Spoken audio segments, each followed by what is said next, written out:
അനുഭവപ്പെട്ടത്.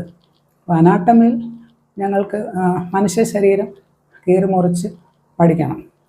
പഠിക്കാൻ തരുന്ന ആ ഡെഡ് ബോഡിക്ക് കടാവർ എന്നാണ് പറയുന്നത്.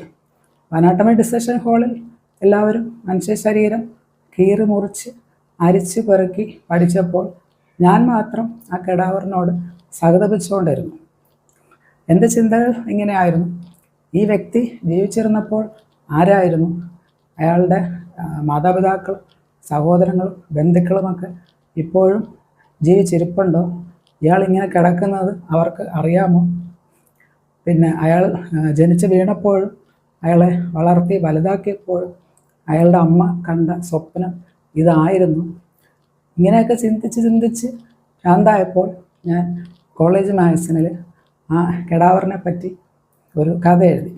ആ കഥ അന്ന് ഹിറ്റായിരുന്നു. പിന്നെ